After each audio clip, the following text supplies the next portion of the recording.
Well, the world is teeming with life.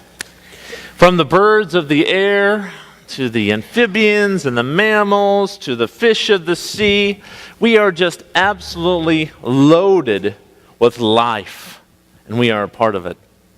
As a matter of fact, just a week ago, I was watching a baseball game of my son's, and I was fending off a team of life that was trying to bite me and take away everything I had.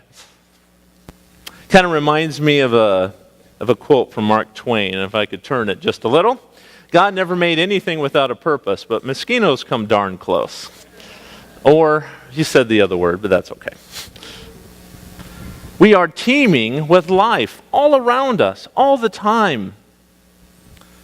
And yet, amidst all of this life, there is another force at work, and that is death.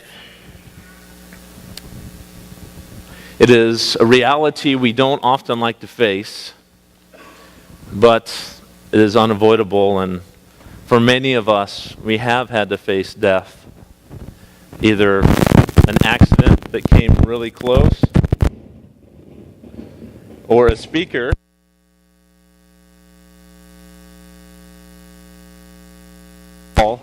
have to face death.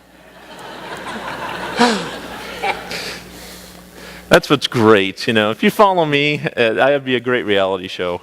Just follow me with a camera. Most people don't see it, but it's quite a fun thing to be around. But death is always around us. We think of family members and friends. We think of our pets and animals that have died. But everything here that has life will die. That is the force at work around us. And April talked a couple weeks ago about origins and how people try and find where we came from. And I would argue, as important as that is, many focus on something completely different, where we're going. And it is this mysterious place.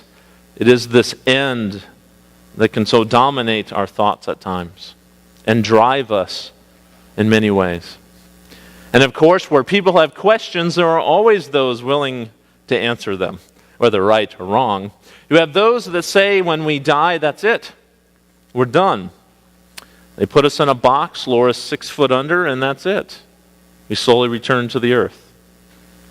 There are those who believe that we have an eternal soul, but not kind of what we would think of it. It's just an eternal soul, and when we die, it kind of goes up into the cloud, and sort of that Neoplatonism ideas, and after we go up into the cloud, then thought becomes form, and then our soul gets put back into the form, and then we are nothing but a shadow of the original form, and we all act like certain things like rabbits and trees and whatnot.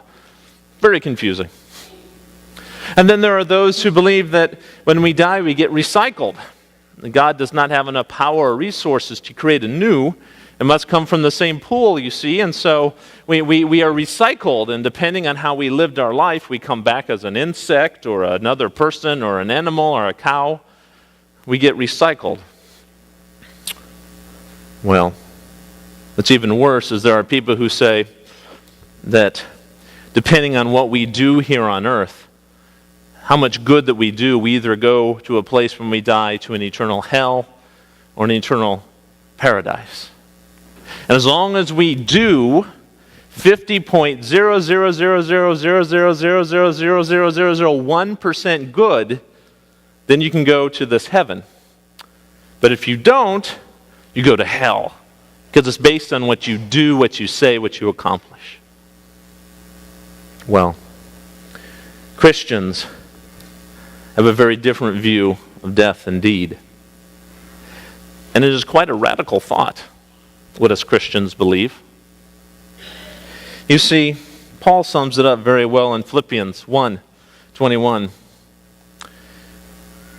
For to me, for to us, for to Christians, to live is Christ, and to die is gain. That is a very radical thing to say and to think, and it really forces us to live in a certain way. You see, even though there's life teeming all around us, it's biting me, it's flying over me, it's swimming under me, it's around me. Even though there's life everywhere, it is all death to a Christian. Because the only life we have is Christ. And to die for us is gain. That's quite a thing to say and to live out. And the more I look at this mysterious place, why would we call death gain? And the more I look at this somewhere place, this heaven, we look at Isaiah, didn't we, today?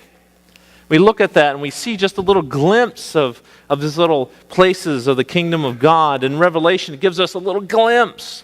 And they always use the words like this and as this. And in other parts of the Bible, they use words incomprehensible, insurpassable.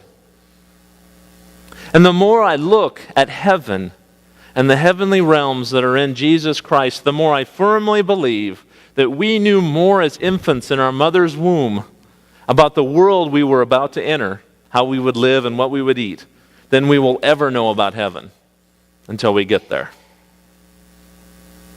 Our view is veiled, and we have no comprehension of what is to come. So if we are to view death as gain, then there must be something else we cling on to besides the colorful images that are like and as and incomprehensible for us. See, in the beginning, we were with God and we walked with Him. But Adam, Eve, us, we sinned and destroyed God's original plan for man. And we were kicked out of paradise in Eden. And when we were kicked out, when we sinned, the gates of heaven were closed shut. We were lost. And we could never go home again. But because of God's love for us, He delayed the ultimate punishment for man. He sustained us. And soon He would send His Son as our answer.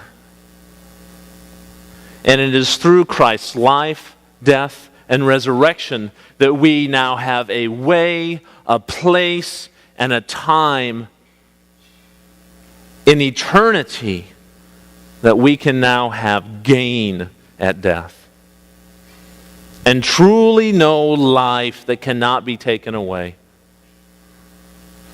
You see, once Jesus Christ died on the cross for us, once He came, you see, death wasn't the trick. We all die. But when Jesus Christ was raised from the dead, He flung open the gates of heaven forever for all of us. Those gates of heaven were flung open. They have not been closed since, and they will never be closed again. He provided a way from the death of this world that we know all too well into life that is eternal. Jesus Christ gave us a way beyond this.